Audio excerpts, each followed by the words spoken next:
Écoutez, j'espère que vous allez bien. On se retrouve aujourd'hui pour une petite vidéo sur l'entretien de mon piléa, de mes piléas, parce que depuis peu, j'ai un deuxième piléa qui a rejoint la collection. Donc voilà, je voulais vous faire cette petite vidéo parce que le piléa, je sais que c'est une plante que parfois les gens ont tendance à tuer assez rapidement, qui ont un peu du mal avec l'entretien de cette plante-là. Il faut savoir en fait que moi aussi, le piléa, pendant plusieurs années, j'avais du mal à les garder. C'est vrai que voilà, je galérais un petit peu aussi, j'arrivais pas à les comprendre. Les miens faisaient quelques mois et pas plus.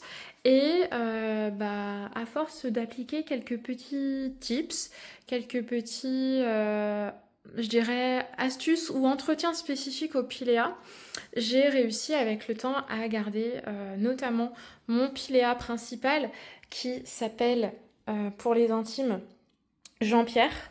Alors, Jean-Pierre est pour le coup la seule plante qui a un nom chez moi. sur, mes 100 plantes, les autres plantes n'ont pas de prénom. Mais écoutez, Jean-Pierre, c'est un peu la mascotte finalement de la maison. Je pense que j'ai dû aussi instinctivement lui donner un nom parce que je pense que j'étais tellement contente de réussir à ne pas tuer Jean-Pierre que du coup Jean-Pierre a hérité d'un nom. Et donc voilà, Jean-Pierre est un piléa entre guillemets assez âgé. Je dis bien entre guillemets parce que on n'est pas sur Jean-Pierre. Jean-Pierre n'est pas sénile non plus. Mais voilà, Jean-Pierre a, je pense, à peu près 6 ans.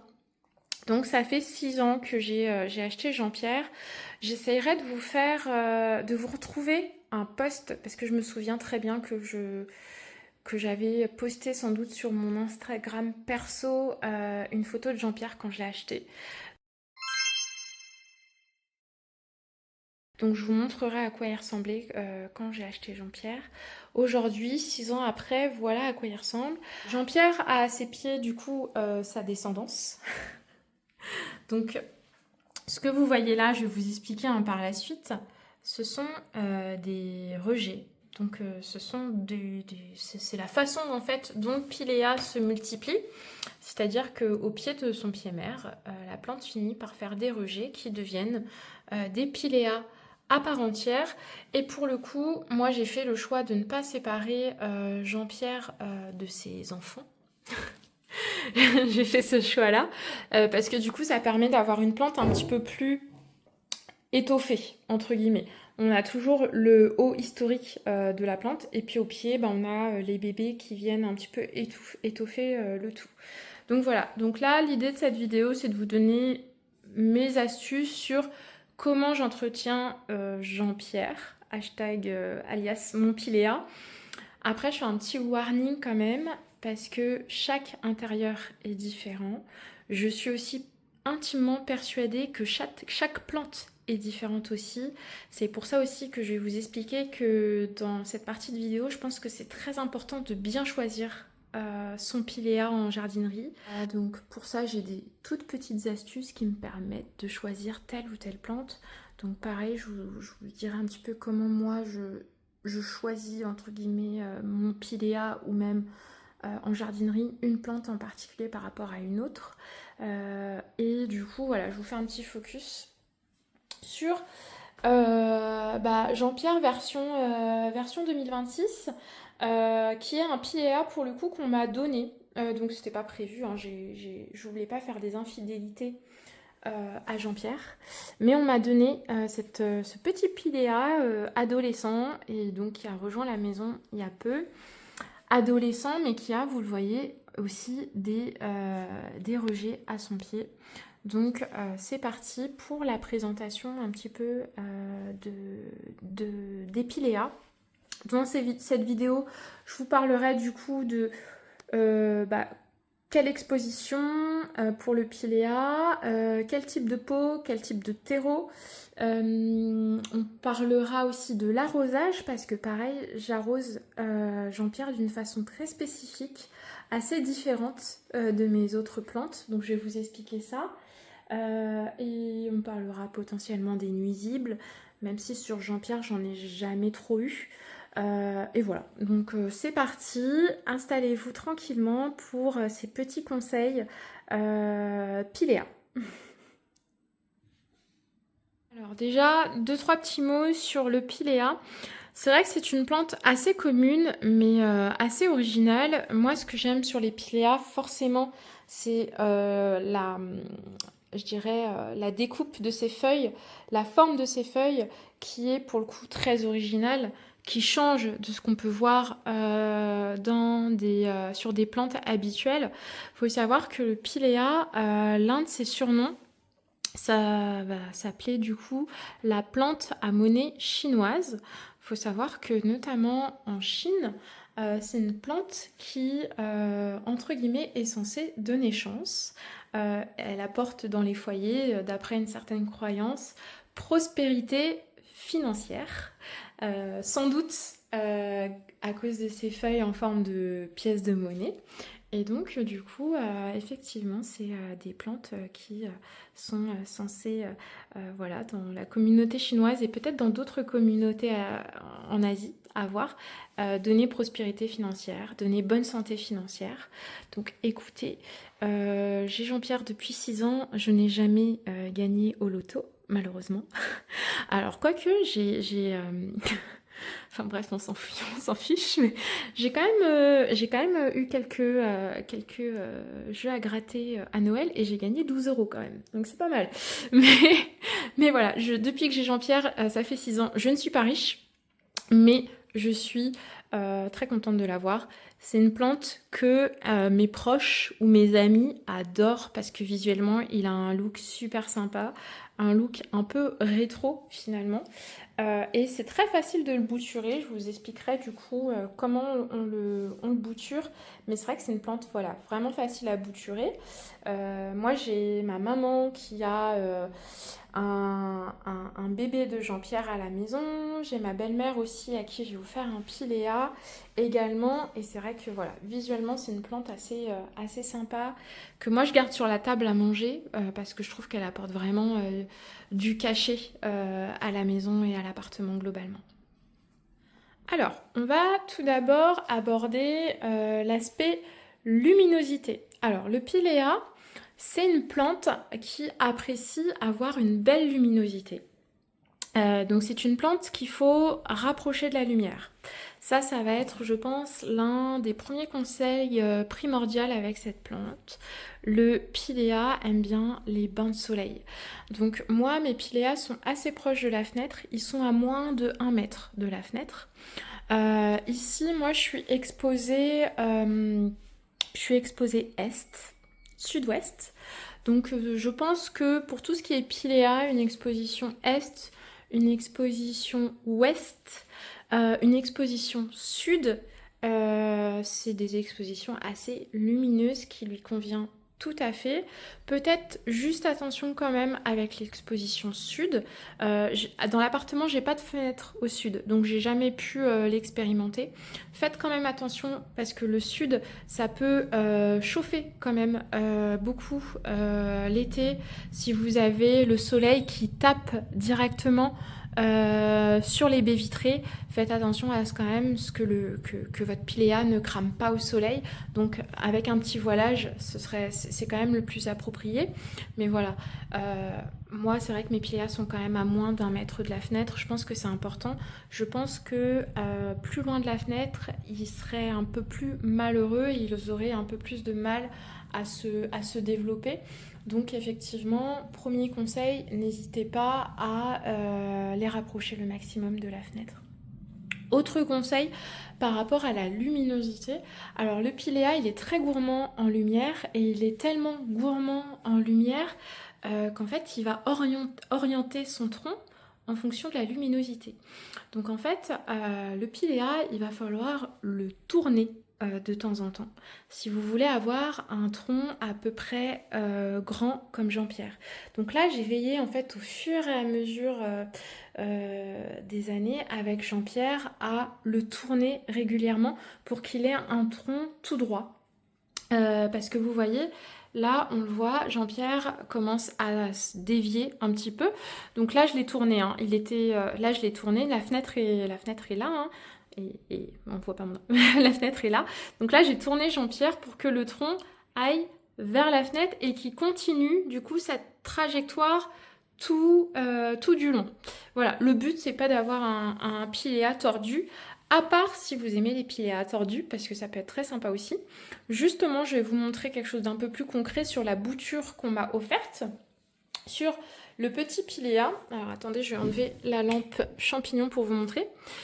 Là, vous voyez, sur le petit piléa, la personne n'a pas forcément systématiquement tourner son piléa. Et donc là, on le voit, le piléa est pas forcément aussi droit, entre guillemets, que le tuteur que je lui ai mis. On voit qu'il dévie un petit peu. Donc effectivement, n'hésitez pas, de temps en temps, à lui faire une petite rotation, parce que du coup, le tronc va suivre instinctivement la lumière.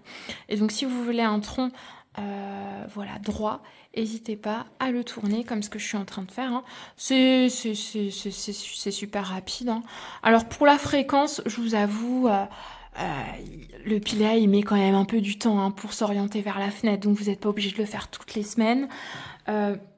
Moi, je le fais vraiment quand j'y pense. Des fois, ça peut même être une fois par mois, hein, mais de juste penser, voilà, de temps en temps à le tourner si vous voulez un tronc plutôt droit. Donc voilà. Autre point important que j'ai un petit peu oublié finalement, c'est comment choisir son piléa en jardinerie ou quand vous l'achetez en particulier.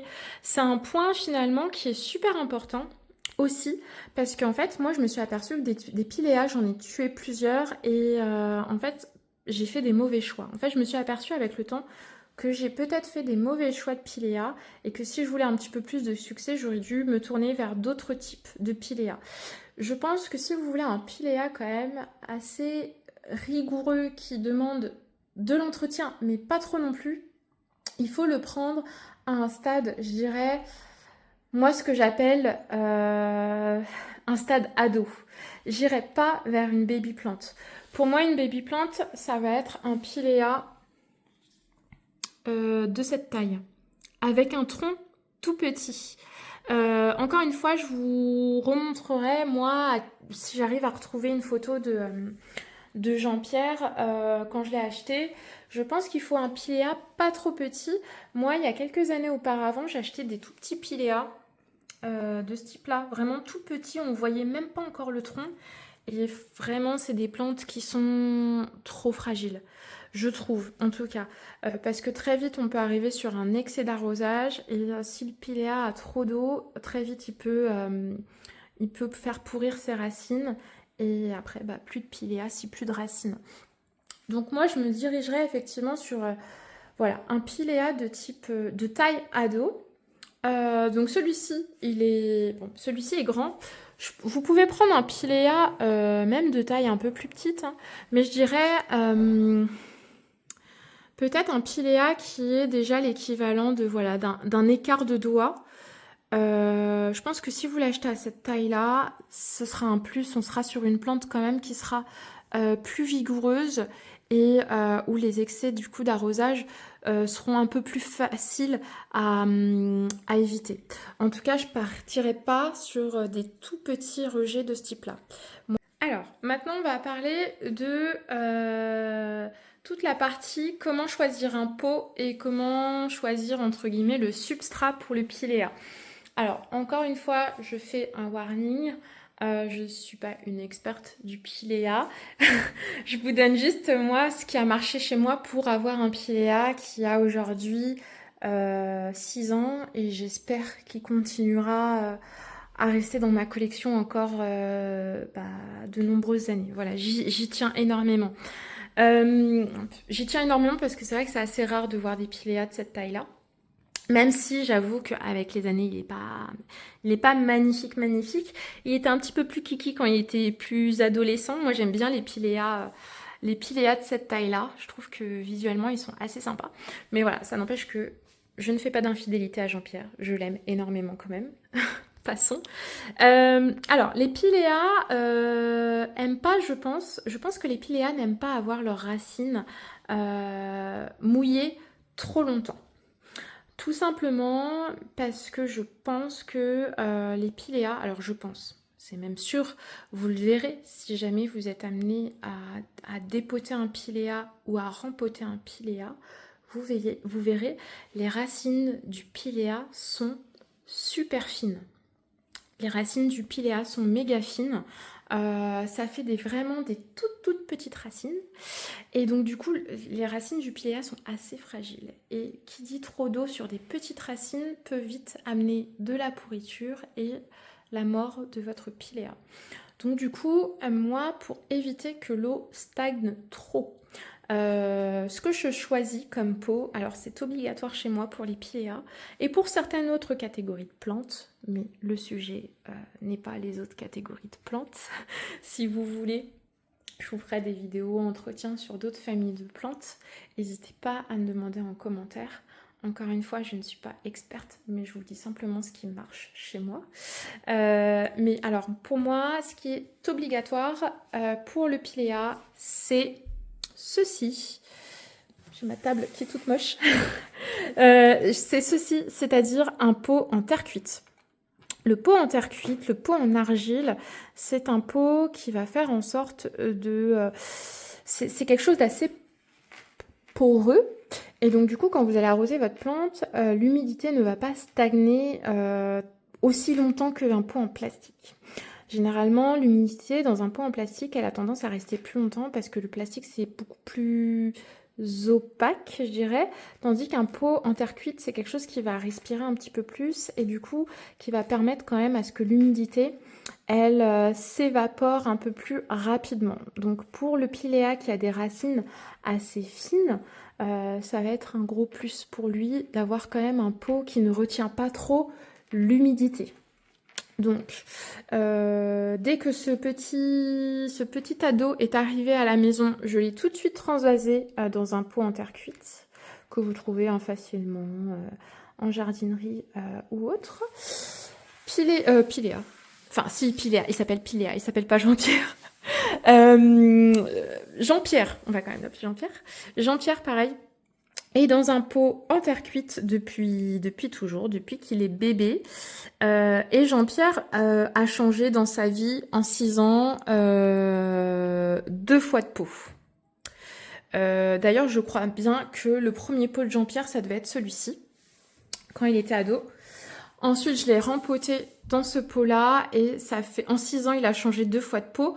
Tout ça pour vous dire que je pense, en tout cas ça marche chez moi, les piléas aiment bien être serrés dans leur pot.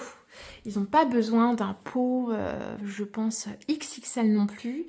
Jean-Pierre, ça fait des années qu'il est dans ce pot-là. Je pense qu'il va sans doute finir sa vie dans ce pot. Donc voilà, c'est vrai que moi, je vous invite à pas rempoter le piléa à outrance. Encore une fois, le piléa fait des racines toutes fines.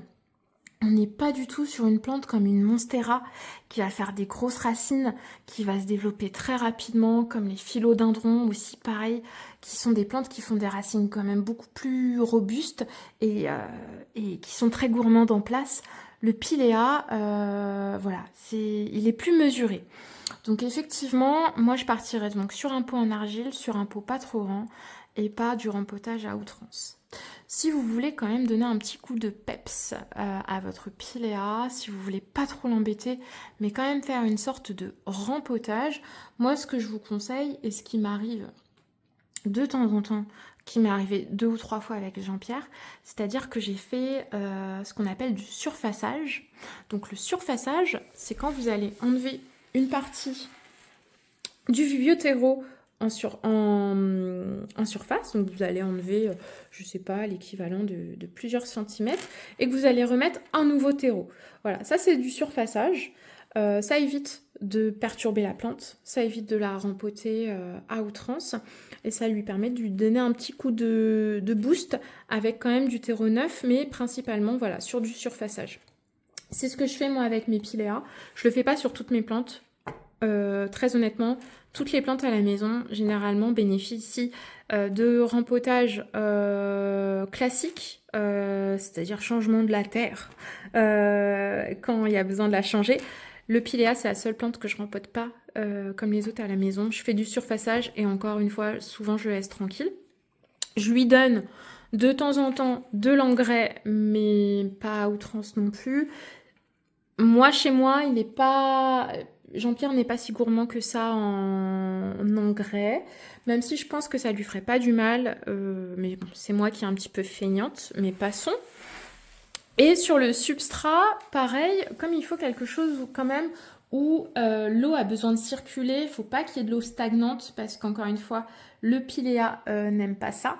Moi, je fais un mélange de terreau, plantes vertes et perlite.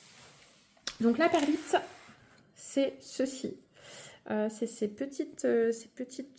petit caillou là, tout blanc. Ça permet à l'eau de bien circuler dans un pot. Ça permet de ne pas avoir un gros bloc de terre qui sèche pas sur plusieurs jours. Voilà, ça permet d'aérer un petit peu les choses. Sur une plante pilea qui n'aime pas avoir les racines mouillées trop longtemps, moi je fais 50% de terreau, 50% de perlite obligatoire. Voilà. Et du coup, ça se passe plutôt bien. Ça se passe plutôt bien. Donc voilà comment je procède. Et voilà, du coup, pour la partie terreau et pot, mes petits conseils sur les piléas. Alors, pour l'arrosage, pareil, Jean-Pierre et son nouvel ami, ce sont des plantes que j'arrose pas totalement comme le reste de ma collection. Encore une fois, pourquoi ? Parce que les racines du pilea sont sensibles. Et donc, du coup, moi, je laisse Jean-Pierre et Jean-Pierre 2 boire à leur rythme. Et qui dit boire à leur rythme dit arrosage par bassinage. Comment marche l'arrosage par bassinage? C'est-à-dire que moi, quand j'arrose Jean-Pierre, je vais remplir d'eau un récipient. Donc moi j'en ai plusieurs des comme ça. Ça c'est des cache-pots bas en fait, enfin bas. C'est des cache-pots que oui plutôt entre guillemets des jardinières que j'ai trouvées en jardinerie. J'en ai plusieurs. Ça marche aussi très bien par exemple avec des vieilles casseroles. Typiquement, moi j'ai des casseroles que je n'utilise plus parce que leur fond est trop rayé. Vous savez, les casseroles avec des revêtements adhésifs, avec l'usure, c'est tout rayé de partout et j'aime pas m'en servir pour cuisiner. Donc du coup, je les garde et je m'en sers pour tous mes bassinages, tous mes arrosages donc par bassinage. Donc sur le pilea, j'utilise cette technique-là. Donc vous avez votre récipient comme ceci. Vous mettez de l'eau dedans. Voilà, tout simplement. Et ensuite, vous posez donc le pilea. Tac, comme ceci. Donc là, il faut imaginer que vous avez donc de l'eau. Hein. Et en fait, ce qui va se passer, c'est que le pilea va boire par capillarité. En fait, l'eau va remonter par le bas de la plante et va arroser en fait, le pilea va se servir naturellement en eau, donc l'eau va remonter. Vous allez le voir hein, sur votre pot, l'eau qui monte. Même à un moment, quand le pilea aura bien bu, vous verrez que la surface du terreau sera humide alors que vous aviez pourtant uniquement arrosé par le bas. Et donc, c'est une technique que je fais pour les piléas. Ça leur permet effectivement de boire à leur rythme. Ça leur permet de ne pas avoir un arrosage par le dessus traditionnellement qui fait trop d'eau peut-être aussi d'un coup pour les racines. Donc ça évite, entre guillemets, la noyade. Donc moi, sur mes piléas, depuis des années, je fais du coup arrosage par bassinage. Et puis alors du coup, combien de temps je laisse boire mon pilea? Ça dépend. J'ai pas envie de vous donner un laps de temps parce que ça va vraiment dépendre de votre plante. Mais je dirais, faut bien... Enfin, moi, sur un Jean-Pierre, je le laisse plusieurs heures en bassinage. Sur un modèle plus ado comme celui-ci, je pense que c'est un petit peu moins longtemps. De toute façon, vous attendez tout simplement que le terreau soit légèrement humide en surface et c'est que votre plante elle a bu et que vous pouvez l'enlever du coup du bassinage. Donc du coup voilà. Que vous dire d'autre sur l'arrosage? Alors oui, moi je suis en Alsace. Pour le coup, j'ai une eau plutôt calcaire. Ça vaut pour toutes mes plantes. Généralement, je vais laisser mon eau du robinet reposer quelques heures ou même quelques jours, c'est encore mieux, à l'air libre. Moi, sur Jean-Pierre, je vais attendre des signes de soif. Et pour détecter du coup sur Jean-Pierre les signes de soif, en fait, je vais attendre en fait que les feuilles soient un tout petit peu molles. Donc là, on est sur une feuille quand même assez rigide. Bon, on dirait pas comme ça parce que je la tords, mais je pense que vous allez sentir à force d'expérience une feuille un petit peu mollassonne, un peu moins rigide, va me donner un signe de soif. Va me dire tiens, Jean-Pierre a soif. Donc voilà, quand les feuilles commencent un petit peu à s'affaisser, quand elles sont un petit peu moins rigides qu'à l'habitude, là j'estime que Jean-Pierre a soif et donc du coup je l'arrose. Je ne suis pas les conseils qu'on peut trouver sur internet de arroser une plante une fois par semaine, arroser une plante 2 fois par semaine, etc. selon le type de plante. Moi, souvent, je fais quand même, pour certaines plantes, en fonction des signaux de soif. Si votre plante, elle n'a pas soif, si votre terreau, il est encore humide, ça ne sert à rien de réarroser, vous allez la noyer. Donc moi, je fais comme ça. Donc là, Jean-Pierre a son terreau sec, qu'on le touche, c'est plutôt sec. Mais les feuilles me disent qu'elles ont assez bu. Pareil pour notre cher ami qui a, je trouve, ses feuilles assez rigides et pas forcément flagada. Là, j'en profite pour vous montrer comment les nouvelles feuilles arrivent sur un pilea. Donc, elle part du tronc, du coup, du haut, et après, elle fait des toutes petites feuilles qui grossit au fur et à mesure.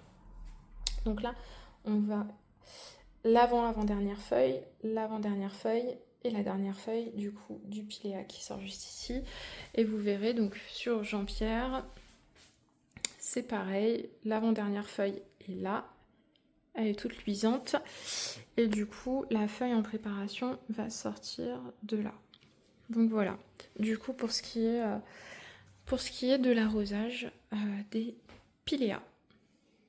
Juste avant de passer sur le bouturage qui est très facile finalement, les feuilles. Il faut savoir que, alors c'est un phénomène que je constate sur les piléas, enfin sur les miens, et puis sur tous les piléas aussi, je pense que ça fait partie du cycle naturel du piléa. C'est-à-dire que plus le piléa va grandir vers le haut, plus il va au fur et à mesure perdre ses feuilles et c'est ce qui va créer le tronc du piléa et ce qui donne un espèce de arbre tout arrondi. C'est, je pense, ça fait partie du cycle naturel de la plante. Bien sûr, il ne faut pas avoir non plus trop de feuilles qui tombent d'un coup, mais il ne faut pas non plus s'inquiéter trop si vous vous apercevez que votre piléa perd de temps en temps, il faut quand même que ça reste exceptionnel, des feuilles. Ça fait partie, je pense, de son cycle pour devenir un jeune piléa adulte. Donc là, vous voyez, la prochaine feuille à partir, ça va être celle-ci. On le voit parce qu'elle est un petit peu plus basse par rapport aux autres et surtout, elle commence tout doucement à perdre de sa couleur vert brillant. On le voit également sur les progénitures du coup de Jean-Pierre. On voit voilà, les feuilles qui tout doucement commencent à jaunir. faut pas s'inquiéter si c'est raisonnable. Et surtout, si c'est les feuilles du bas, faut pas s'inquiéter.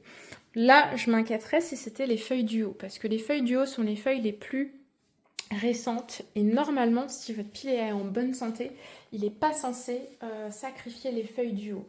Qui sacrifie les feuilles du bas, ça va faire partie, là vous le voyez un petit peu aussi par rapport à celle-ci, vous voyez celle-ci est très verte et celles-ci sont un peu plus jaunes, mais encore une fois c'est les feuilles du bas, ça fait partie de son cycle naturel. Donc ça, voilà, il n'y a pas de souci avec ça. Par contre, effectivement, s'il commence à vous sacrifier beaucoup trop de feuilles d'un coup et des feuilles du haut, là, effectivement, il faut s'inquiéter. Le bouturage. Alors, le piléa va naturellement, à un stade ado-adulte, faire des rejets qui vont progressivement grandir. Donc souvent, quand vous avez un rejet, ça commence tout petit. Donc là, vous avez un rejet tout petit. Et puis après, au fur et à mesure du temps, le rejet va grandir, comme celui-ci par exemple, que vous voyez. Et du coup, le tronc va progressivement grandir. Là aussi, on a un stade de rejet assez petit. Là, ce que vous voyez, c'est un piléa que j'ai récupéré. Donc là, on avait des rejets, mais qui ont perdu leurs feuilles. Donc pour le moment, je les laisse. On va voir s'ils repartent. Je suis pas sûre à 100%, mais on verra. Mais voilà, en tout cas, voilà à quoi ça ressemble un rejet. Là, ce que vous voyez là, ce sont des rejets également. Ce sont des rejets également qui sont un peu plus grands, pour le coup.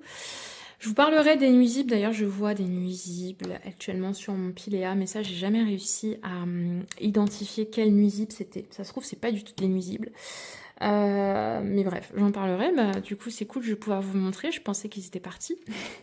Voilà. En gros, voilà des rejets. Là, vous en avez en visuel 4. 1, 2, 3, 4. Yes. Alors, quand vous avez un rejet suffisamment grand, pour moi, il ne faut pas séparer ce type de rejet-là. Pourquoi? Parce que pour moi, c'est encore beaucoup trop fragile. Pareil, pour moi, ça c'est une taille trop fragile aussi. Pour moi, c'est une taille trop fragile aussi. J'essayerai de vous montrer. Un moment, j'avais une annonce sur Le Bon Coin parce que je vendais des rejets. Je vais essayer de vous montrer la taille des rejets que je vendais à l'époque. Mais bon, pour moi, il faut quand même un rejet de taille un peu plus adulte. Typiquement, celui-ci, et même tous les autres, hein, là, on est sur une taille de rejet un peu plus mature, prête à être séparée. Là, on a un beau tronc, un tronc assez long. On est encore sur quasiment un demi-écart de doigt. Le rejet. Une fois que vous avez décidé de vous séparer du rejet, vous avez deux techniques. Soit vous essayez de gratter au maximum à la base du rejet pour essayer de le tirer et de récupérer quelques racines au passage pour pas trop le choquer. Mais très honnêtement, c'est un petit peu compliqué. Ou soit vous coupez à la base, tout simplement, donc là avec un sécateur ou un ciseau. Toujours bien désinfecter vos ciseaux ou vos sécateurs pour éviter qu'ils soient infectés par je ne sais quel microbe. C'est toujours mieux. Moi, je les désinfecte soit à l'alcool ou soit je les brûle avec un briquet aussi. Le fait de passer de la chaleur aussi sur mon sécateur, des fois je fais ça quand j'ai un peu la flemme. Donc vous prenez un sécateur, vous coupez et vous allez le mettre en eau. Donc dans un récipient d'eau. Moi, souvent, je recycle des pots de confiture, etc. en verre. Donc tout simplement, vous allez couper du coup votre rejet, le mettre en eau, le mettre près d'une fenêtre. De temps en temps, rajouter de l'eau parce que du coup, vous allez voir, le niveau de l'eau va baisser au fur et à mesure. Et puis, au fur et à mesure du temps, votre piléa va faire des racines. Attendez bien qu'il ait fait assez de racines pour le remettre en terre par la suite. C'est très important aussi. Si votre piléa est trop fragile et qu'il n'a pas assez de racines, votre bouture peut être vouée à l'échec. Sur Jean-Pierre, j'ai un nuisible que je n'arrive pas à identifier, donc peut-être que les plus experts d'entre vous sauront trouver ce que c'est. À un moment, je pensais que c'était... Je pense que c'est un nuisible inoffensif que j'ai sur Jean-Pierre parce que, encore une fois, Jean-Pierre, ça fait des années qu'il a infecté et il ne meurt pas. Donc c'est pas un nuisible qui s'attaque à Jean-Pierre directement, mais en tout cas qui est bien présent dans la terre, sur Jean-Pierre de manière générale. À un moment, je pensais que c'était des colomboles. Je crois que ça s'appelle comme ça, des colomboles. J'ai plus le nom en tête exact. Qui sont des parasites tolérés, entre guillemets, parce que ça n'abîme pas vos plantes. Au contraire, ça fait du bien à la plante. Je crois, de mémoire, les colomboles. C'est des petites bestioles blanches avec des antennes. C'est vraiment tout petit. Généralement, vous allez les retrouver dans votre terreau. Quand le terreau est humide, ils adorent l'humidité. Je pense que sur Jean-Pierre, ce n'est pas des colomboles. Parce que les colomboles, si je prononce bien et si c'est bien ça que j'évoque, les colomboles, pour moi, ont des antennes d'une part et d'autre part, ça sautille quand on les touche. Or, moi, ça s'accroche à Jean-Pierre comme une sorte de cochenille. Cochenille qui est nocif, hein, pour le coup, mais qui ne fait rien à Jean-Pierre, mais ça ressemble pas à une cochenille. Enfin bref, je vais vous montrer ce que j'ai sur Jean-Pierre. Et puis pour les plus savants d'entre vous, vous me direz. Mais sinon, à part ce nuisible que j'ai sur Jean-Pierre, qui ne lui cause pas de tort pour le moment, faites toujours attention aux nuisibles que vous pouvez avoir de manière générale sur vos plantes et sur le piléa. Jean-Pierre est quand même plutôt résistant par rapport à d'autres plantes que je peux avoir à la maison. Mais faites très bien attention quand même à des nuisibles comme les thrips, à des nuisibles comme les cochenilles, à des nuisibles comme des acariens. Enfin voilà, il y a toute une catégorie de nuisibles. En tout cas, voilà, je vous laisserai vous renseigner. Il y a plein de petits insectes qui peuvent cohabiter avec vous et qu'il faut, si possible, entre guillemets, se débarrasser parce que ça ne crée pas du bien à votre plante. Donc faites très attention à ça. Autre sujet, effectivement, quand je vous ai dit, voilà, comment choisir votre piléa en jardinerie, regardez bien si votre plante n'est pas infestée. Une plante infestée, il faut regarder les tiges, il faut regarder les feuilles. Si vous voyez rien qui bouge, approchez bien votre nez des feuilles pour vérifier qu'il n'y a rien qui est collé dessus. Autre astuce, quand j'achète une plante en jardinerie, j'ai tendance, dès qu'elle arrive à la maison, à la passer au insecticide par prévention. Même si la plante n'a pas de nuisible apparent, j'aime bien quand même lui faire un petit coup d'insecticide. C'est un petit peu le laisser passer pour rentrer ici. C'est une petite douche à l'insecticide parce que j'ai beaucoup de plantes et le but ce n'est pas de créer une infestation sur mes 118 plantes. Donc voilà, c'est le passage obligatoire. Et donc du coup, je pensais que je m'en étais débarrassée de mes petits amis sur Jean-Pierre, mais que nenni. Donc du coup, je vais vous montrer à quoi ça ressemble. Alors, on en a principalement sur this one. Alors, vous voyez ces petits trucs blancs, ça, c'est des nuisibles. Alors, ça ressemble quand même à des cochenilles, hein. Je me demande quand même si c'est pas des cochenilles. Mais écoutez, encore une fois, Jean-Pierre en a depuis des années. Je l'ai traité à l'insecticide plus... Oh. J'essaie de vous montrer. J'ai traité à l'insecticide plusieurs fois, mais ça revient. Donc c'est pas de la poussière, hein, c'est vraiment des nuisibles. D'ailleurs, ça se tortille si je les touche de trop près. Donc je pensais m'en être débarrassée, mais ce n'est pas le cas. Écoutez, pour le moment, ça n'abîme pas Jean-Pierre, donc voilà, je fais avec. Mais pour autant, je ne les laisse pas sur Jean-Pierre. Donc dernièrement, une technique qui a bien fonctionné, en dépit de l'insecticide, c'est que je les enlève un à un. Donc, vous voyez, j'en ai pas beaucoup, hein, donc ça va assez vite. Je les enlève un à un avec de l'alcool et des cotons-tiges. Donc j'asperge en fait un bout de coton-tige d'alcool, alcool médical, hein, pas l'alcool de whisky ou autre. quoique ça pourrait peut-être marcher, hein, remarque. Et j'enlève un à un et ça les tue directement. Donc voilà, je fais ça. Et voilà. Bah écoutez, je pense qu'on a fait le tour de l'entretien du coup des piléas, en tout cas de la façon dont moi je m'occupe de mes piléas. On a parlé du coup de la luminosité, on a parlé du choix du piléa, du fait qu'il ne faut pas les prendre trop petits, de les prendre plutôt à taille adulte, de bien regarder en jardinerie si le piléa n'est pas infesté de nuisibles, bien regarder s'il a un système racinaire qui vous semble vigoureux. On a parlé aussi du type de terreau, du type de substrat, du type de pot dans lequel j'entretiens mes piléas. On a parlé de l'arrosage par bassinage, on a parlé du bouturage, on a évoqué les nuisibles. Donc je pense qu'on a fait un bon tour d'horizon. Je ne sais pas ce que tu en penses, mademoiselle, qui fait que de rentrer et de sortir. Bah oui. Mais en tout cas, voilà, un petit peu pour ce qui est du piléa. Donc bah, j'espère que cette vidéo vous a plu. Moi en tout cas, j'ai pris beaucoup de plaisir à la tourner. C'est vrai que voilà, Jean-Pierre, j'y tiens beaucoup et je voulais aussi le mettre à l'honneur et lui faire une vidéo un peu dédiée.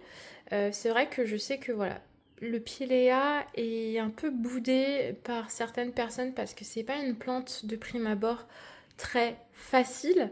Voilà, vous l'avez vu, moi j'ai quand même un entretien pas compliqué, mais spécifique aux besoins du piléa pour que ça fonctionne chez moi. Et donc c'est vrai que quand on n'a pas cette grille de lecture, peut-être que ça peut être un petit peu compliqué au démarrage, ce que je comprends tout à fait. Donc bah, j'espère que cette vidéo vous aura peut-être motivé à retenter l'expérience piléa. C'est pas des plantes excessivement compliquées à trouver, c'est pas des plantes excessivement chères par rapport aux mémères qu'on voit là juste en arrière-plan.